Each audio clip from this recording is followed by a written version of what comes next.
Doomsday Queen here. Make sure you like and subscribe to my videos so we can do more long-term food storage together. Today we will be doing sugar.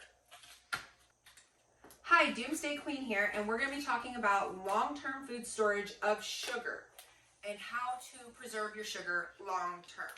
So when we're preserving sugar long-term, I'm personally going to use Mylar.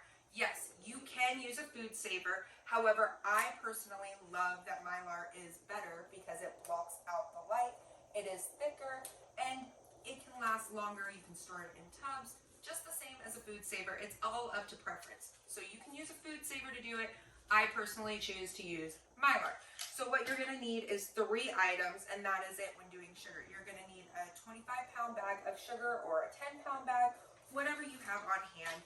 And then also you're gonna want to use Mylar bags. Mylar bags are super easy to come by. You can find them online, you can find them on Amazon, you can find them in a wide variety of stores. I get mine from a farm and feed store right next to where the freeze dryers are.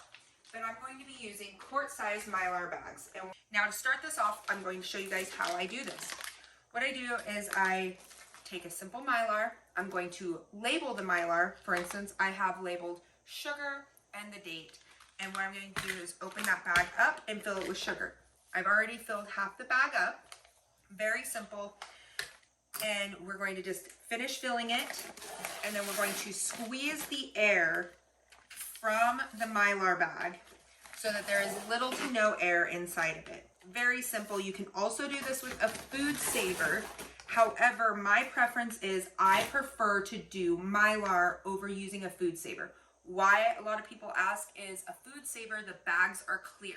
So then the bags get exposed to light, which can degrade your food over time.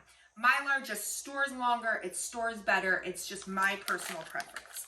So when I fill it up, I'm going to start zip-locking about half of the bag down, and then I'm going to squeeze the remaining air out. As you can tell, the sugar is all the way filled up to the line once I start to squeeze it. I left about 1 inch headspace up at the top, and this just makes it easier for you to be able to squeeze the air out and still zip up the Mylar. Now that we have done that, what we're going to do is we're going to take a iron or a flat iron. I prefer a flat iron, and I set it to 280 degrees. Very simple. Then I'm going to run it across the edge, back and forth, creating a seal. The seal is what's going to keep the air from getting inside, even if the Ziploc pops open. This keeps your food preserved long term.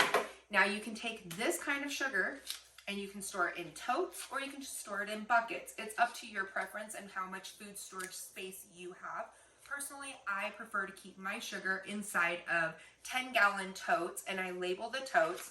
And as time goes by, for instance, during the pandemic, we busted into some of our reserves to use them when the grocery stores were empty. Food storage is very simple. Now, a lot of people are going to ask questions of, do I have to use oxygen absorbers? No, you do not have to use oxygen absorbers. Oxygen absorbers, you want to use those for flour, grain, oatmeal, rice, beans, items like that, because you want to create a zero oxygen environment. However, when doing sugar, sugar has a very long shelf life, and sugar will last a very long time, and it does not need oxygen absorbers in it. Why? Because the oxygen absorbers, when they remove the oxygen from this bag, are going to turn the sugar into a brick-like form. So it is very simple and very easy to do long-term food storage. Sugar is very easy to do. It's not intimidating whatsoever. You don't need oxygen absorbers. You can do it on the really quickly before you got to go to work, or when you get home from work. It's not a very tedious task to help improve your food storage for long term. So we'll have accessible sugar in our food storage for long term, for any time that SHTF or anything like that could happen.